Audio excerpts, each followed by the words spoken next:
You're broken down and tired of living life on the merry-go-round, and you can't find a fighter, but I see it in you, so we gon' walk it out. Move mountains, we gon' walk it out and move mountains, and I rise up. Good evening, and welcome to another edition of the Rankin Valley Pittsburgh section of the National Council of Negro Women. My name is Dolores Dupree, section president, and joining me is Alicia Gibbs, first vice president. We thank all of you who have participated with us in the past, and we hope that you join us again today by calling 412-231-2288, and it's on your screen. It should remain on your screen throughout the program. So our program today will honor Dr. Martin Luther King Jr., whose birthday will be Monday, this coming Monday, and is celebrated by the whole organization, by the whole country. So let's see, this program will satisfy one of our national mandates, which is to disseminate information about issues affecting African American women and their families, as well as one of our national goals, which is to champion civil rights and human rights. Now, during our last program, we had a little girl call our show. So we're hoping her parents will allow her to watch the show today. And what we're going to do is we're going to have a little animation that will talk about Dr. Martin Luther King's life. So please play that clip that will talk about Dr. Martin Luther King. Let's learn about Dr. Martin Luther King Jr.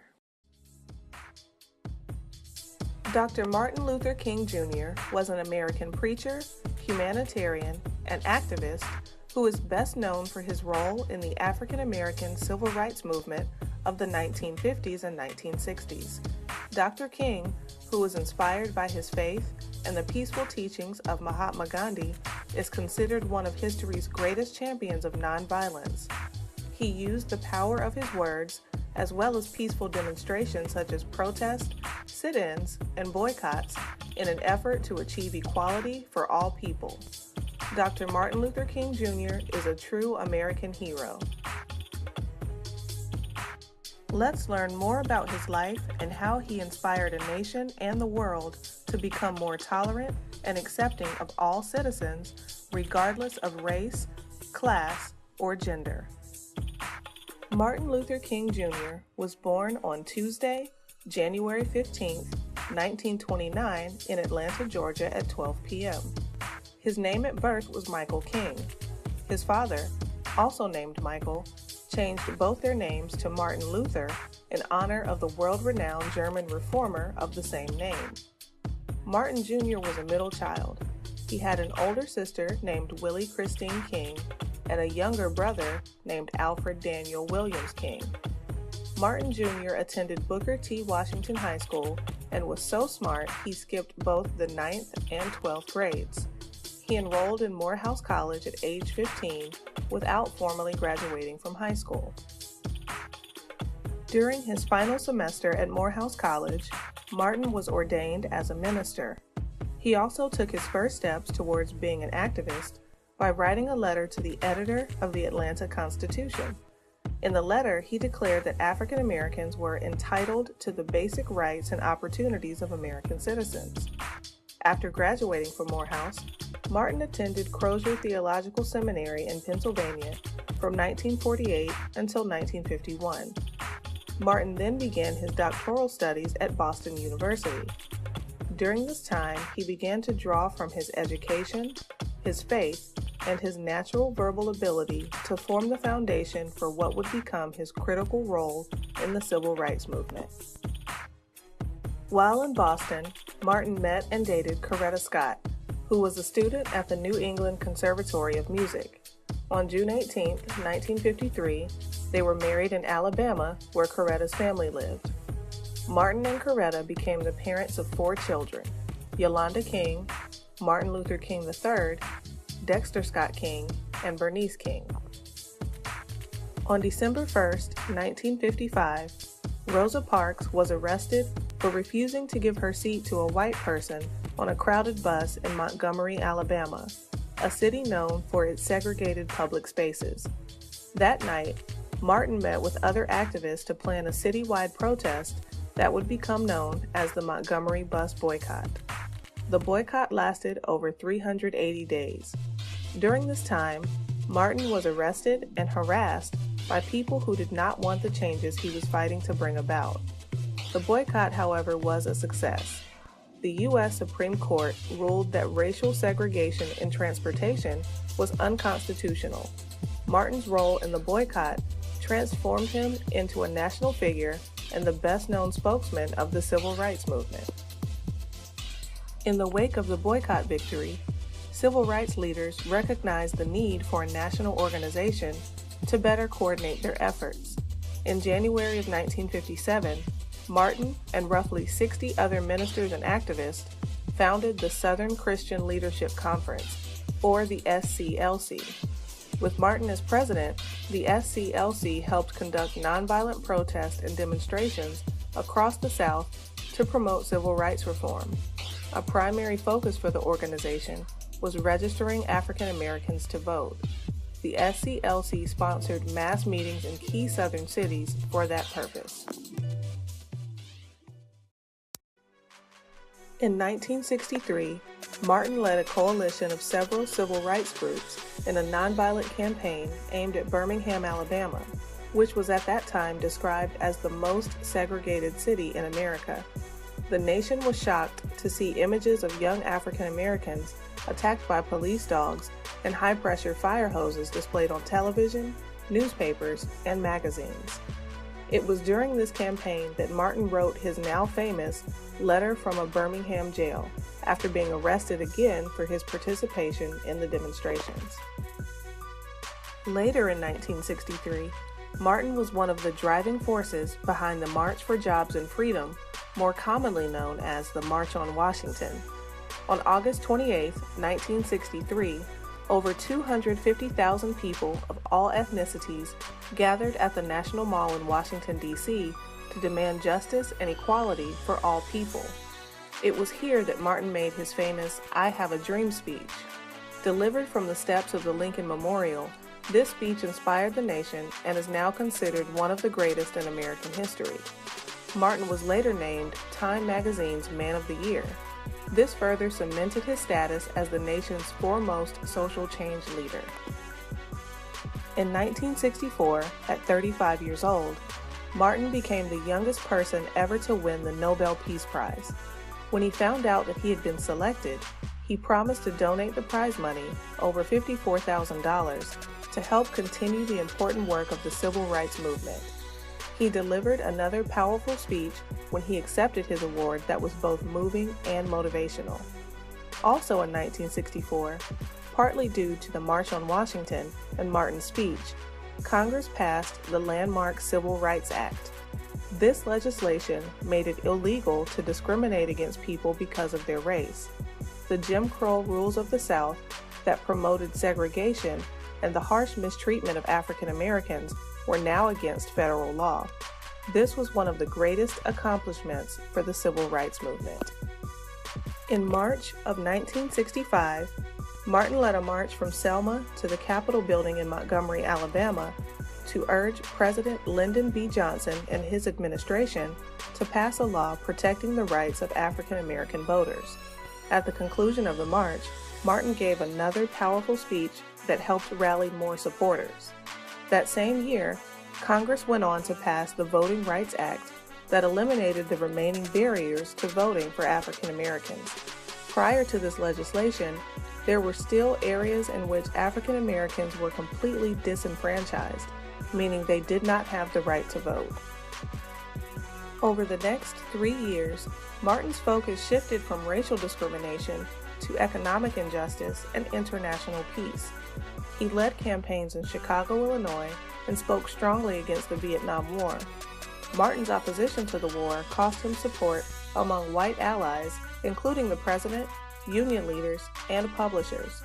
Martin and the SCLC also organized the Poor People's Campaign in 1968 in an effort to assemble a multiracial coalition of poor Americans who would advocate for economic change.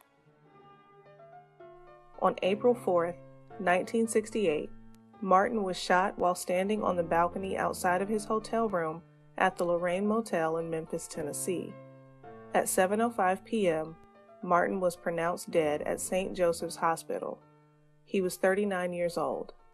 Martin was buried in his hometown of Atlanta, Georgia. Dr. Martin Luther King Jr. changed the course of American history. He worked tirelessly to ensure that all people, regardless of race, religion, or national origin, had equal opportunities and could live their lives without fear of violence and discrimination. Martin is regarded as America's greatest human rights advocate. In 1983, President Ronald Reagan signed a bill creating a federal holiday honoring Martin. The holiday, observed on the third Monday of January each year, is called Martin Luther King Jr. Day, or MLK Day. In the year 2000, it was officially observed by all 50 states for the first time.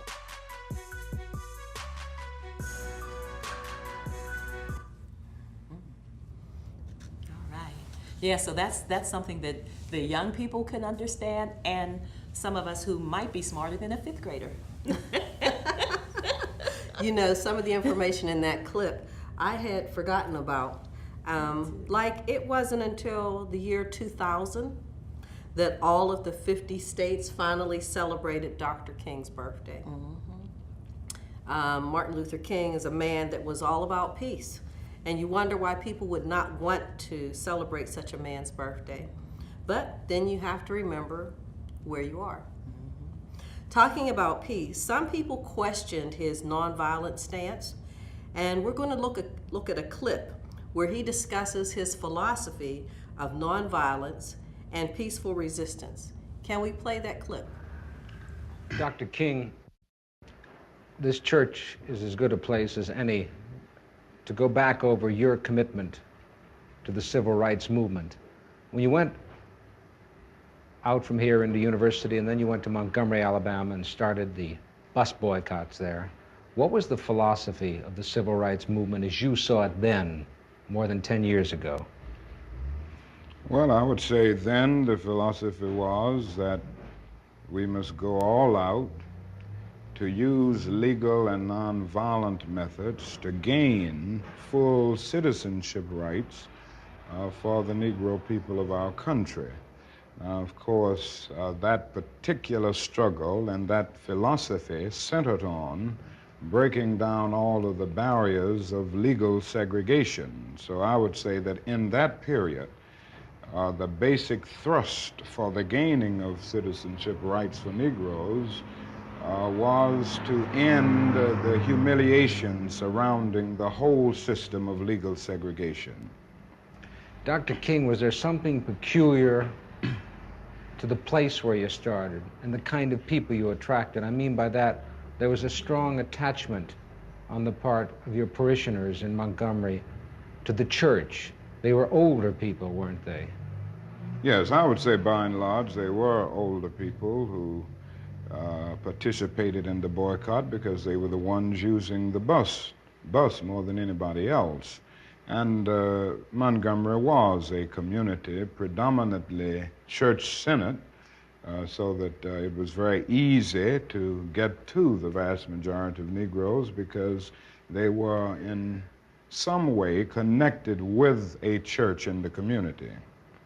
Was there, in addition to your commitment to the idea of nonviolence, wasn't it also the only thing you could do, the white community having the monopoly on violence, that if you had tried violence, they would have met it with violence? It was the only device open to you, wasn't it? Well, I'll put it another way, that morally, I was led to nonviolence because I felt that it was the best moral way to deal with the problem. We were seeking to establish a just society. And it was my feeling then, and it is my feeling now, that violence is certainly much more socially destructive, and it creates many more social problems than it solves. So I was led to nonviolence for deep moral reasons. Now, there is no doubt about the fact that in our struggle in Montgomery and all over the United States for that matter, nonviolence is also practically sound. It would just be impractical for the Negro to turn to violence. He has neither the instruments nor the techniques of violence. We are about 10 or 11% of the total population of the nation, and I would say we're about 1/10 of the firepower. So it would just be totally impractical and unwise and unrealistic for the Negro to think of violence. Well, I saw this in the beginning in Montgomery, but this wasn't the basic reason that I turned to nonviolence and that I believed in it as a philosophy. I turned to it because I felt that it was the morally excellent way to deal with the problem of racial injustice in our country. Yeah, I know a lot of people, there are two schools of thought, you know, the nonviolent way and the other way, and a lot of people tried to pit Dr. King against Malcolm X, who had a different philosophy in attempting to gain our freedom. But there's at least one picture that shows that they were friendly toward each other. So if we could show some of the clips of that. All right, yeah. So that just shows that, you know, they may have different philosophies, but they both respected each other. They did. And despite the oppressor's attempt and the media's attempt to divide and conquer, our leaders, Martin and Malcolm, showed that they could have different philosophies and still remain cordial to each other. For those who are just tuning in, if any of our viewers have insight on Dr. King, on his philosophy, or any Martin Luther King Day activities that you'd like to share with us, we invite you to call in at 412-231-2288, and that number will remain on the screen. One of the speeches that Dr. King is most known for is his I Have a Dream speech. And we're going to show a partial clip of a speech that he made before the March on Washington. At the very same time that America refused to give the Negro any land, through an act of Congress, our government was giving away millions of acres of land in the West and the Midwest, which meant that it was willing to undergird its white peasants from Europe with an economic floor. But not only did they give the land, they built land-grant colleges with government money to teach them how to farm. Not only that, they provided county agents to further their expertise in farming. Not only that, they provided low interest rates in order that they could mechanize their farms. Not only that, today, many of these people are receiving millions of dollars in federal subsidies not to farm, and they are the very people telling the black man that he ought to lift himself by his own bootstraps. Now, this is what we are faced with, and this is the reality. Now, when we come to Washington, in this campaign, we are coming to get our check. All right.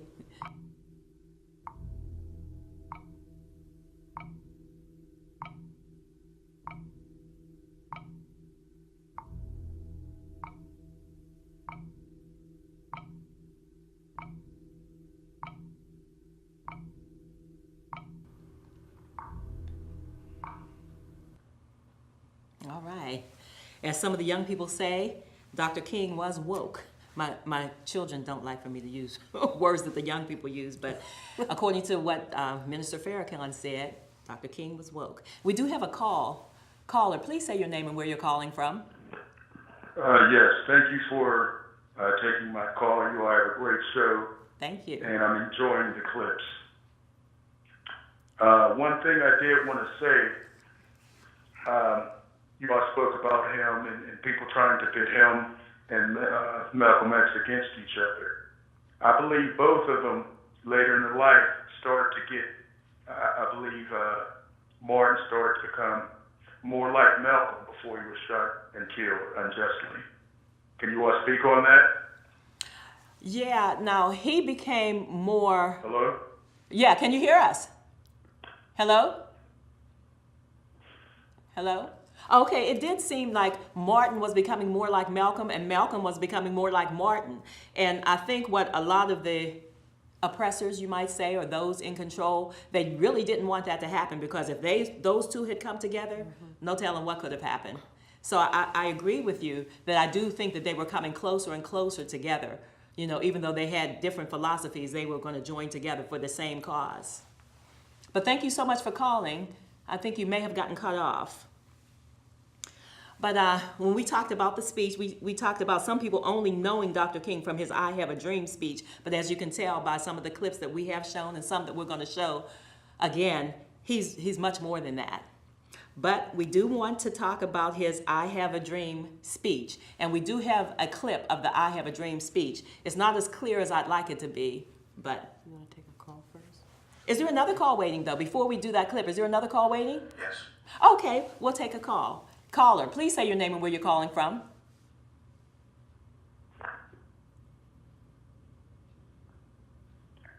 Is this another call? Hello? I don't know if you can hear me. I can't hear you. I can hear you now, yes. Can you hear me? Can you hear us? Oh, hello? Hi. I can't hear anything. I can see you on TV. Hello? We can There you hear go. we can hear you. Okay. Hey, good evening. This is Mark, your regular student here. Thank you. We love you calling in. Yes, I just wanted to say, first of all, I love your set. It is a great picture of Dr. King. I also want to say thank you, and I appreciate you for the show, for the timeliness of it. We know that Monday, I believe, is King's birthday or the celebration day. Most of us will have that day off. But with your show running days before, it forces us to put things in perspective for next week. Mm-hmm. So thank you for that. Thank you. I just wanted to just mention, and I don't want to put a dark light on it at all, but what I've been hearing, I mean, in the last 5 or 10 years about King, and that is, the small rumors surfacing about him on the road with another woman and that sort of stuff. And I don't know, we hear it often and you're starting to think that it was real, if it was true. Maybe it was. But is there any discussion, or are we as a community ready to have that discussion to say that that is an issue, but it's not as powerful as it used to, because some are using it now to impact his legacy. And that just disturbs me, because this man changed the world. That's true. Through nonviolence. Right. And something like this shouldn't be in the discussion, and if it is, it should be minimized. I don't know if you have an opinion on it, or if you were talking about that at all. We hadn't talked about it yet. But I'm certain that next week again it will surface again, and that may be folks who don't support it or do support it. I don't know. But I'll listen to your response. Oh, okay, thank you. Thank you so much for calling. I think there's some kind of technical difficulty where the callers can't hear us, but we can hear them. But hopefully that'll get fixed pretty soon. But as far as the rumors, I know that Hoover had some type of a thing that he was trying to implant rumors so that people would not respect Dr. King as much. So my opinion is that let them remain rumors, and we don't need to deal with that, because we know how society tries to do with our leaders. They try to bring them down as much as they can in any way possible. So I'd rather look at the positive and, what was that song, accentuate the positive and eradicate the negative. That's my opinion. Did you have? I appreciate that. Well, thank you so much, and I hope that we can take that national position on that issue. So this man's legacy will be the best ever in terms of its contribution to the world. Right. Well, thank you so much, and I'll continue to watch. Thank you. Thank you. Thank you very much. Is there another call waiting? Caller, can you say your name and where you're calling from? Yes, my name is Tanya Sims Taylor. I am calling from Philadelphia, right outside of Philadelphia, in a city called Coatesville. Thank you for calling from Philadelphia. And one, I wanted to just address the previous caller and these rumors about MLK, and then I wanted to proceed forward with the I Have a Dream speech comment. I would suggest that the listener, go and do research on something called the COINTELPRO, and that stands for the Counterintelligence Program, and it was ran by J. Edgar Hoover, and it was meant to discredit, disrupt, and infiltrate any civil rights organization. It was in practice from 1954, 56 into 1972 when it was exposed in Media, PA. And again, just look up on Google COINTELPRO, which stands for the Counterintelligence Program. And so I agree with your thesis that it should remain rumors. The goal was to discredit. And so again, so now moving forward, the reason I called is that you mentioned the I Have a Dream speech. Right. And one of my favorite lines in that is when MLK talks about, that blacks came to, get this insufficient funds for the promise for black, or for all of the check that was given to blacks were marked insufficient funds. But it's another line that I really appreciate, that if you just give me 2 seconds, he said, some of you have come from areas where your quest for freedom left you battered, where your quest for freedom has left you battered with storms of persecution, staggered by the winds of police brutality. And then he says, you have been veterans of creative suffering. Continue to work with the faith that unearned suffering is redemptive. Mm-hmm. That to me is one of the most powerful lines in the entire speech, and I actually teach from that line because it deals with a contemporary issue of police brutality. It's sad that 50 years later, that is still an issue that we're trying to address. Mm-hmm. Secondly, this idea, this thesis that undeserved suffering is redemptive, and to that he connects it to the divine. And so he gives it a level of alchemist. He becomes like an alchemist in the speech. It becomes somewhat magical. Mm-hmm. And I would just like to get your reflections on that. And again, thank you for hosting this program. Oh, thank you so much for calling. And you seem to be quite a student of Dr. King. Well, I teach American history. Oh, okay. Okay, no wonder. Yeah, thank you. Thank you very much. Yeah, but you know what? A lot of his speeches were so prophetic and so inspiring. He just had a gift. Mm-hmm. That's what I say. He just had a gift. Mm-hmm. Yeah. And we are getting ready to hear the speech and to see the speech. So if we can play the speech, and I'm hoping it's clear enough for everybody. That somehow this situation can and will be changed. Let us not wallow in the valley of despair. I say to you today, my friend,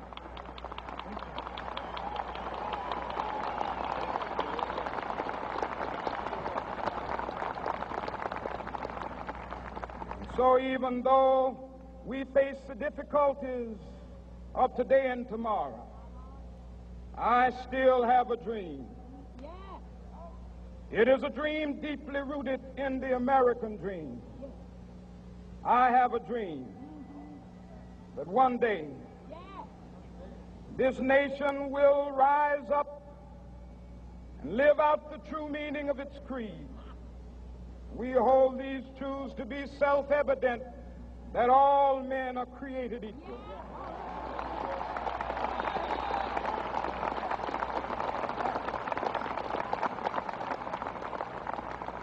I have a dream that one day on the red hills of Georgia, the sons of former slaves and the sons of former slave owners will be able to sit down together at the table of brotherhood. I have a dream that one day, even the state of Mississippi, a state sweltering with the heat of injustice, sweltering with the heat of oppression, will be transformed into an oasis of freedom and justice. I have a dream that my 4 little children will one day live in a nation where they will not be judged by the color of their skin, but by the content of their character. I have a dream today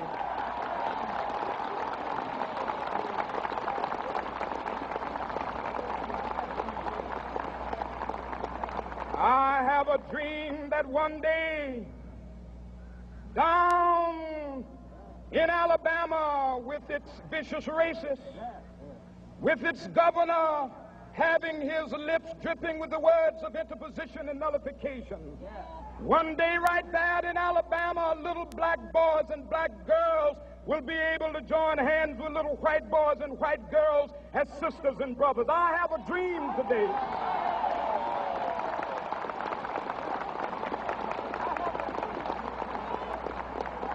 I have a dream that one day every valley shall be exalted, and every hill and mountain shall be made low, the rough places will be made plain, and the crooked places will be made straight, and the glory of the Lord shall be revealed, and all flesh shall see it together. This is our hope. This is a faith that I go back to the South with.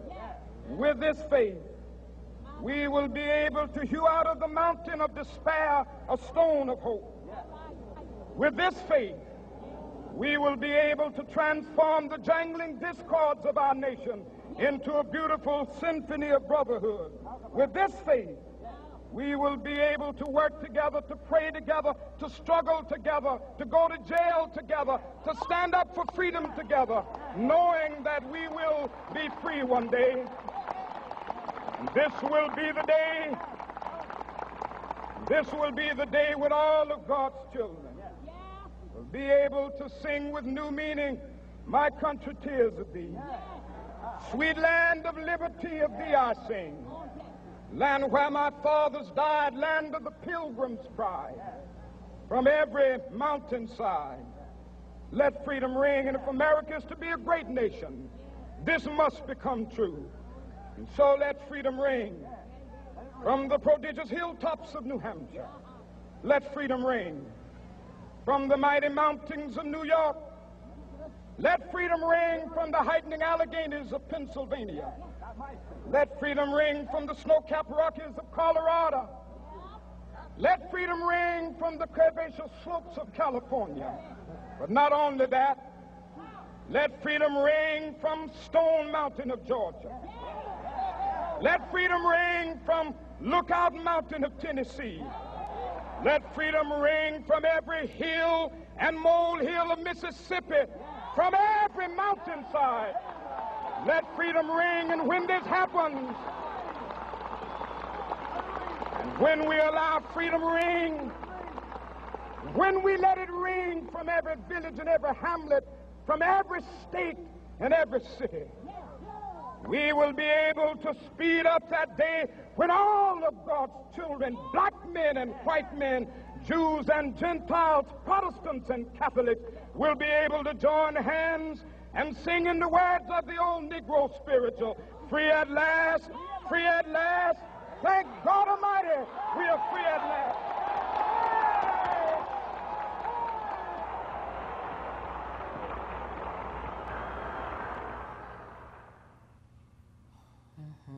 I could never tire of hearing that speech. No, yeah, you can. It's a landmark speech.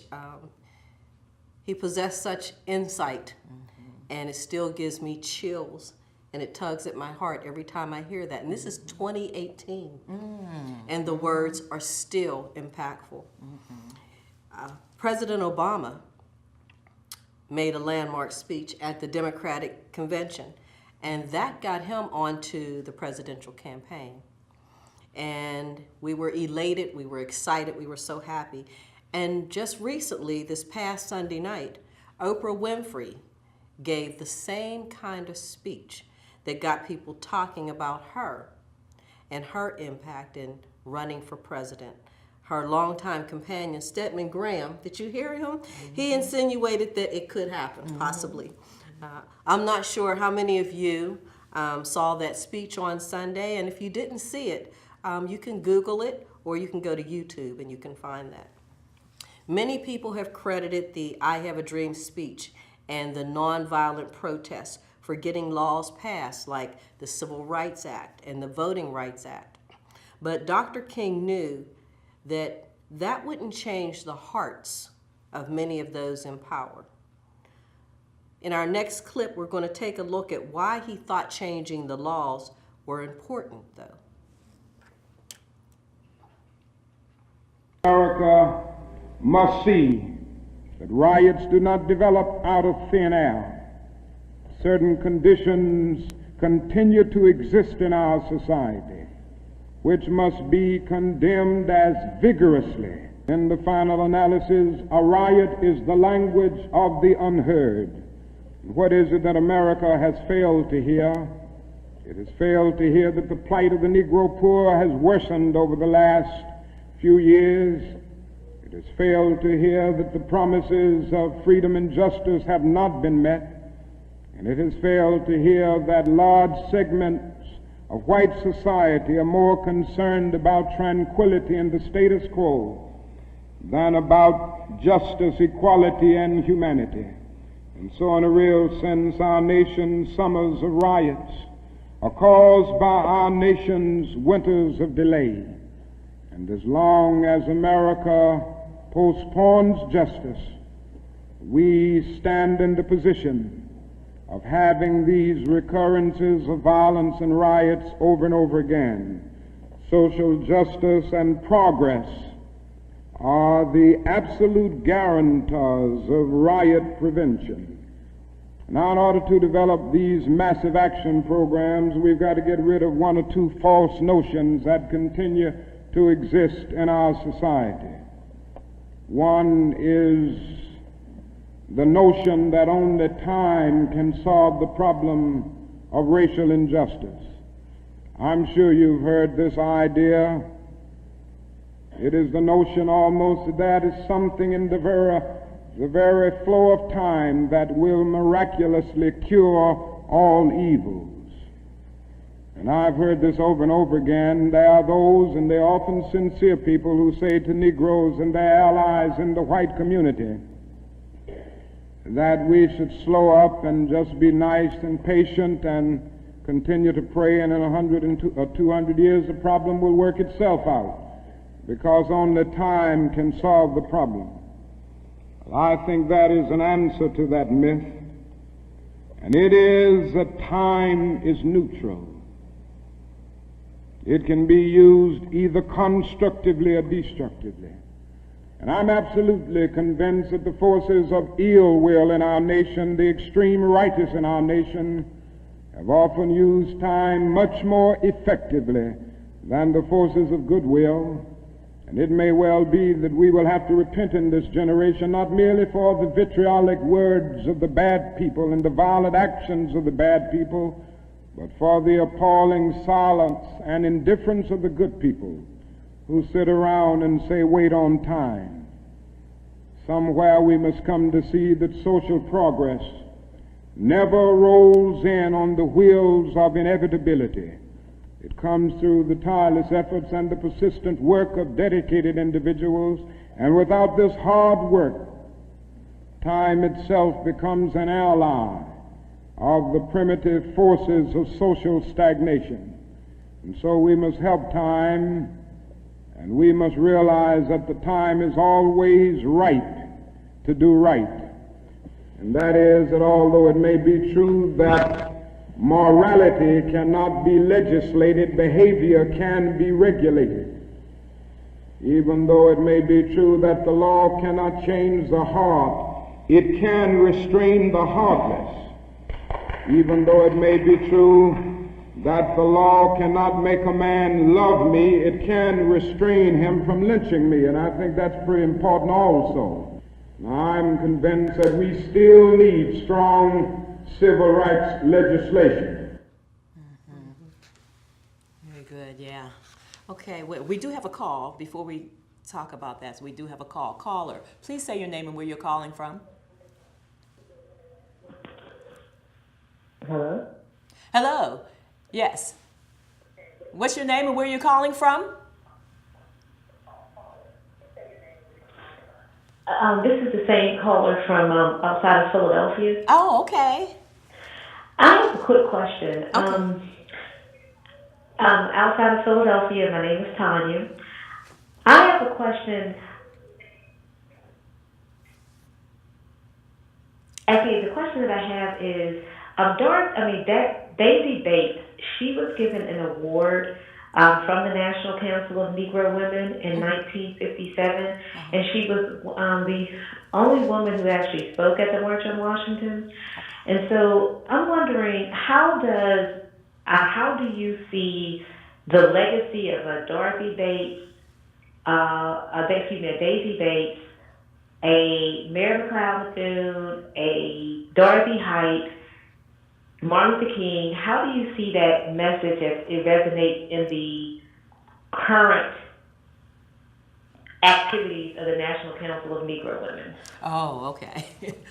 First, I thought you were going to say the current administration, because it's not going to exist in the current administration. We're going to have to do something different with that. But I know in the national office, they participate a lot in the activities. They used to participate a lot in the activities that went on in Washington, D.C. So we do have leaders in our national organization that have participated in the past. It's going to be a little difficult now with this new administration, but we keep pushing forward, and we're still, struggling to do that. So we plan to participate in the political arena as much as we can with our 501c3. Do you have some suggestions, though? Part of the service component would be to have classes in which which the organization give like citizenship classes where they teach people about maybe what is the civic responsibility, how does the governmental structure work, how can one empower themselves by running for office or going to various meetings, learning how city planners lay out things 10 years in advance. So I know the National Council of Negro Women, there's a service organization, and to me, teaching classes about citizenship, would be in that legacy of not only the King component, but also just in its founders and supporters, over its rich history. Okay, now we do have leadership training within the organization, but you're talking about leadership training for the community, for us to help the community in that area, right? Yes, I'm talking about going out into the grassroots, pretty much like, for example, at the family reunion activities that I had, again, maybe passing out, little miniature constitutions and inviting them to classes, again, so they can empower themselves. I'm talking about reaching the community, not the internal component, but the external. Oh, okay. Yeah, and we do have sections all throughout the country, and many of them do that. Many of them have their own Black family reunion where they do things like that. And every time we have events, we do pass out information. But I understand what you're saying, and we'd like someone like you to join us. Are you part of any of the local National Council of Negro Women sections? Yeah, I'm a life member, and I actually am I'm with the Philadelphia section. Great. Okay, then. Well, thank you so much. Thank you. We appreciate you. Thanks. Okay, so now we talked about being woke, and like the youth say nowadays, and we have a 2-minute clip. It's a short clip, but we did invite the children to come and watch the program. But for this particular clip, if you have children watching, you might not want them to see these 2 minutes. But they may see it every day on the news anyway. But we have a clip where Dr. King was talking, and it just shows, what they did then and what they're doing now as far as police brutality. Can we show that clip, please? Now, the other thing that we've got to come to see now that many of us didn't see too well during the last 10 years and that is that racism Not guilty. is still alive in American society and much more widespread. Broke his neck after Baltimore police. A handful of protesters, a handful of criminals and thugs who. Many in moments of anger, many in moments of deep bitterness, engage in riots.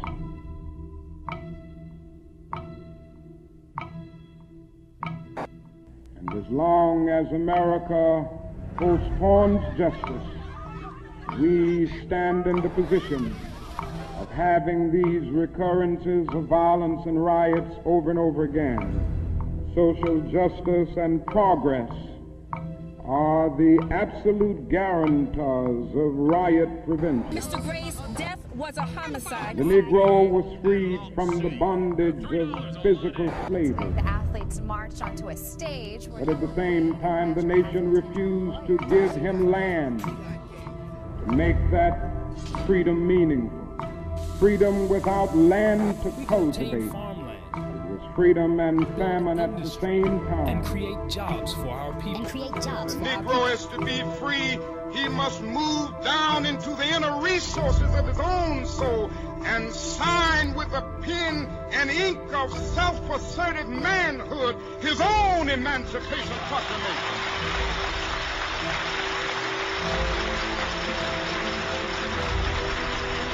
But I want to get the language right tonight. I want to get the language so right that everybody here will cry out, yes, I'm black, I'm proud of it, I'm black and beautiful. Wow, so that clip showed that things haven't changed much from then to now, you know, when it goes back to what he was saying, and then it showed the clips of what's going on today. And when you think about the sacrifices that those in the civil rights movement made, you know, they didn't ride a bus for over a year. They walked. They faced jail time, got beaten, tear gas, dogs, water hose. And then when you think about people who won't even just not watch NFL, you know, to support Colin Kaepernick after he lost his job just protesting police brutality. And you think about what they've gone through, and people just can't, you know, they can't even boycott an NFL game, you know what I mean? So it makes you wonder. And then Dr. King paid the ultimate price with his life. Mm-hmm. You know? Yeah. With all of Dr. King's struggles and his sacrifices, he started to second guess himself. And he made the following statement. I'd like to share that with you. He said, "We fought long for integration. I think we'll get the laws, but I think we're integrating into a burning house. America has lost whatever little moral vision it had. Its moral sense has run away from the nation, and a nation that is not governed by morality and moral principles is a nation that's headed for an abyss. And I think black people have been struggling to get into this system, and they're getting into a system that with all analysis is a Sodom and Gomorrah. It will not work because of its selfish goals, its need for profit, its need for supremacy, its need to be the best, has clouded its moral vision. And with no moral vision, no nation can be healthy enough to lead its people anywhere except to destruction." Right. So now let's look at this administration, this present administration. I ran across this word called kleptocracy, and that's a government with corrupt leaders called kleptocrats, who mainly seek status and personal gain at the expense of the governed. They use their power to exploit the people in order to extend their personal wealth and political power. And although we're supposed to be under a democracy, kleptocracy seems to fit our administration at this time. So Dr. King appeared to be right in his analysis. Mm-hmm. And he also talked about the hypocrisy of the politicians in the North when he was going through the civil rights movement that he was going through. And the people in the South thought it was so much better in the North.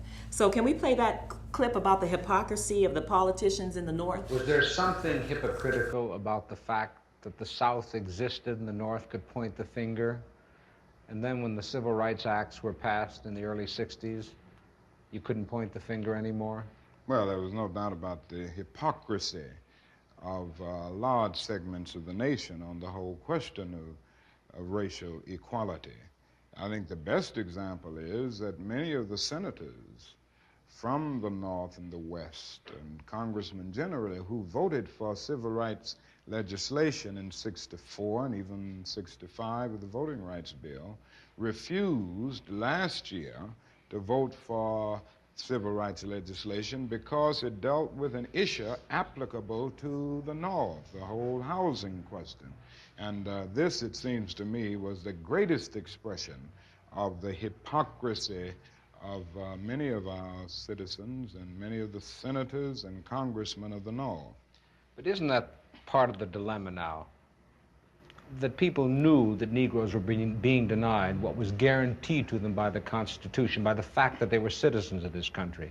Then when they were given those rights, do you feel the white community said, well, we've given them all that we have, now it's up to them? Well, I think the dilemma is much deeper, and I think one during this period of transition has to be very honest with America. And honesty impels me to admit that America has broad racist elements still alive. Racism is still existing in American society in many areas of the society, North and South. And the other thing is that there has never been a single, solid, determined commitment of large segments of white America on the whole question of racial equality. I think we have to see that vacillation has always existed, ambivalence has always existed, and this to me is the so-called white backlash. It's merely a new name for an old phenomenon. I see the white backlash as a continuation of the same ambivalence and vacillation of white America on the whole question of racial justice that has existed since the founding of our nation. I think the other thing that we must see at this time is that many of the people who supported us in Selma, in Birmingham, were really outraged about the extremist behavior toward Negroes. But they were not at that moment, and they are not now, committed to genuine equality for Negroes. It's much easier to integrate a lunch counter than it is to guarantee an annual income, for instance, to get rid of poverty for Negroes and all poor people. It's much easier to integrate a bus than it is to make genuine integration a reality and quality education a reality in our schools. It's much easier to integrate even a public park than it is to get rid of slums. And I think we are in a new era, a new phase of the struggle, where we have moved from a struggle for decency, which characterized our struggle for 10 or 12 years, to a struggle for genuine equality. And this is where we are getting the resistance, because there was never any intention to go this far. People were reacting to Bull Connor and to Jim Clark rather than acting in good faith for the realization of genuine equality. All right. Okay. All right. I think we have a caller. Caller, please say your name and where you're calling from. This is Mike Vick from North Establish. How are you? Greetings. Greetings. How are you? Good. I really want to thank you for the topic that you bring up tonight.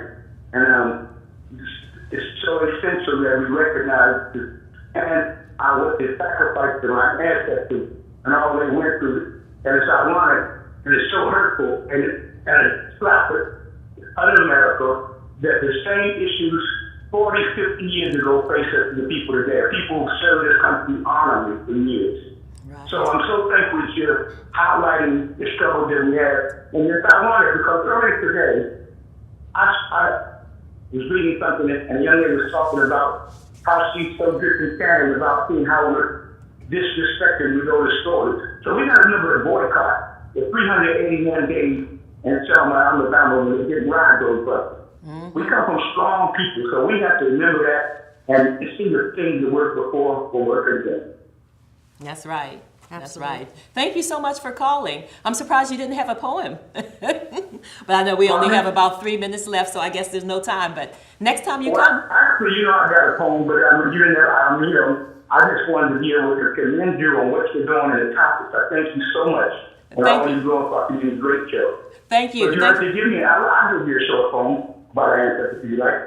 Oh, okay. Okay, we have about 3 minutes left. So this is called Nobody Had.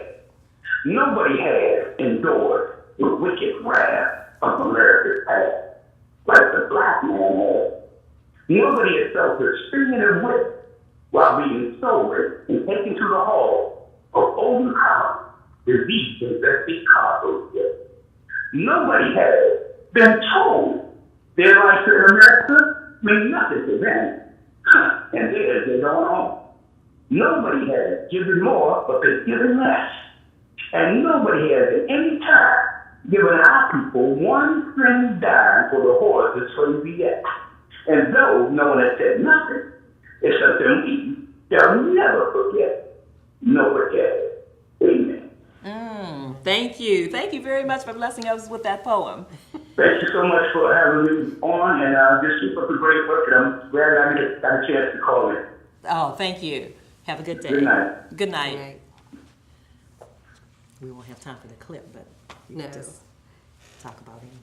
No, we don't have time for our next clip, but those words that we just heard, and it was reiterated by our last caller, those words still apply to our society in 2018. Dr. King was a great man, and in one of his final speeches, you would have almost known that we thought he knew of his untimely demise. And that would be that speech, "I've been to the mountaintop." And many of us may remember that one. Right. And we were going to play that clip for you. We only have 3 minutes left, so I don't think we have enough time to play that clip. But it was a wonderful clip. We did run a little bit out of time, but we thank all of you who have tuned in and to the special program honoring Dr. Martin Luther King. And we hope that on his birthday, on Monday, that you do something. If it's just going somewhere to help honor his name and what he's done, or even a service project, if you could do something like that, that would be appreciated, because I'm sure that's what he would want. And when you see that how he donated all his money to the movement when he won his Nobel Prize, and just all the sacrifice and the ultimate sacrifice that he made, he deserves it. So thank you so much for calling. Hope you do something good on Monday. And if you look on the screen, we're going to have our information. If you have any questions or if you want to get involved, you can call us at 412-953-9583, and the information will be on the screen. So thank you so much, and we'll see you next time. And enjoy your Martin Luther King Day. Make it a day of service. And thank you, Alicia. Thank you. We'll see you next time. See you next time.